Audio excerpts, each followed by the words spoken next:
Que Dieu notre Père et le Seigneur Jésus-Christ vous accordent la grâce et la paix. Amen.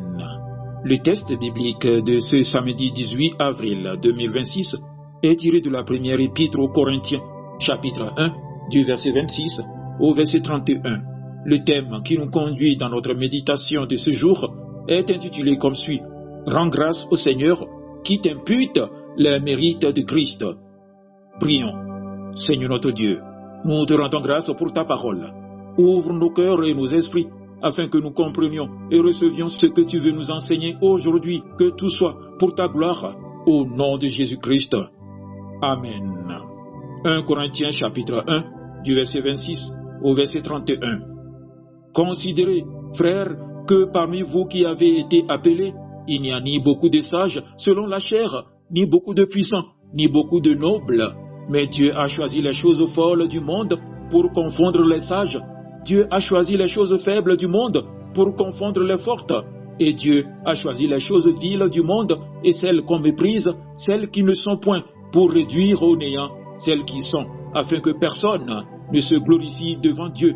Or, c'est par lui que vous êtes en Jésus-Christ, qui, par la volonté de Dieu, a été fait pour nous sages, justice, sanctification et rédemption, afin, comme il est écrit, que celui qui se glorifie dans le Seigneur. Amen.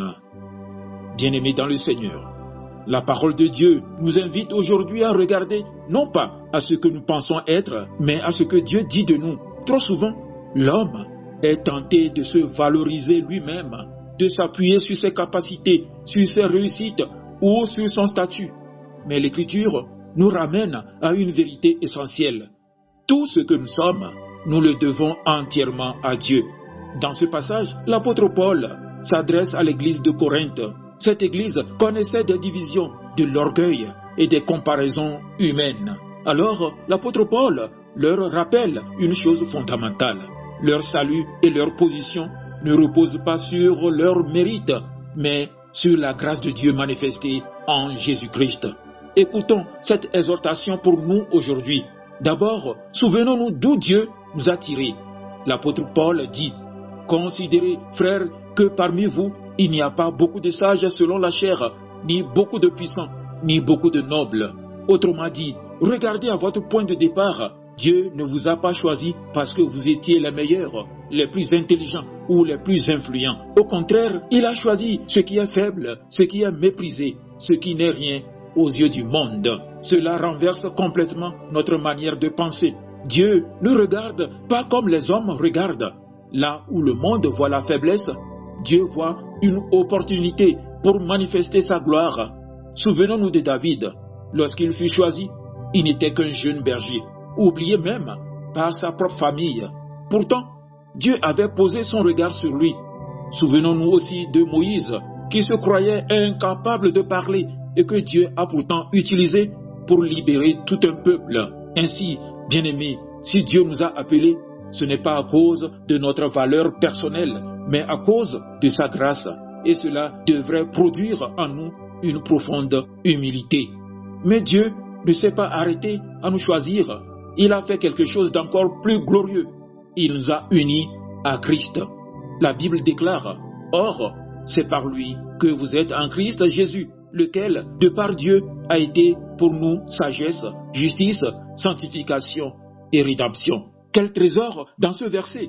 En Jésus-Christ, Dieu nous donne tout. Nous n'avions pas de sagesse, mais Christ est devenu notre sagesse. Nous n'avions pas de justice, mais Christ est devenu notre justice. Nous étions souillés par le péché, mais Christ est devenu notre sanctification. Nous étions esclaves, mais Christ est devenu notre rédemption. Cela signifie une chose extraordinaire. Dieu nous attribue les mérites de Christ, ce que Jésus a accompli par sa vie parfaite et par sa mort à la croix devient notre position devant Dieu. Nous ne nous présentons pas devant Dieu avec nos œuvres imparfaites, mais revêtus de la justice de Christ. Pensons à l'histoire du fils prodigue.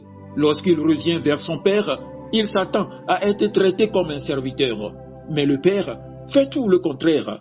Il lui donne la plus belle robe, un anneau, des sandales. Il restaure pleinement sa dignité. C'est une image de ce que Dieu fait pour nous. Il ne nous accepte pas à moitié, il nous accueille pleinement. En nous revêtant de Christ, que reste-t-il pour l'orgueil? La réponse est claire, rien. L'Écriture dit, afin que personne ne se glorifie devant Dieu, que celui qui se glorifie dans le Seigneur. Dieu a tout organisé pour que toute la gloire lui revienne.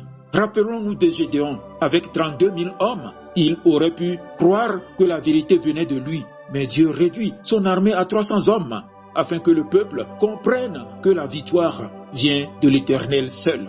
De la même manière, notre salut est entièrement l'œuvre de Dieu. Nous ne pouvons rien revendiquer.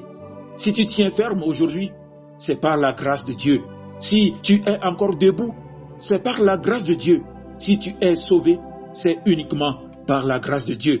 Alors, bien-aimés, notre vie doit devenir une vie de reconnaissance. Rendre grâce au Seigneur, ce n'est pas seulement dire merci avec nos lèvres, c'est vivre dans une dépendance totale à lui, en reconnaissant chaque jour que tout vient de lui.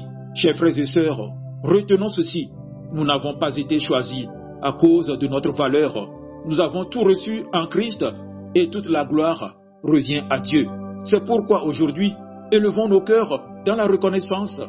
Disons au Seigneur, Père, je te rends grâce, car ce que je suis aujourd'hui, je le dois entièrement à ta grâce. Tu m'as donné en Jésus-Christ une richesse que je ne pouvais pas mériter. Que cette vérité transforme notre manière de vivre, nous garde dans l'humilité et remplisse nos cœurs d'une gratitude profonde. Amen. Agréable journée à vous tous.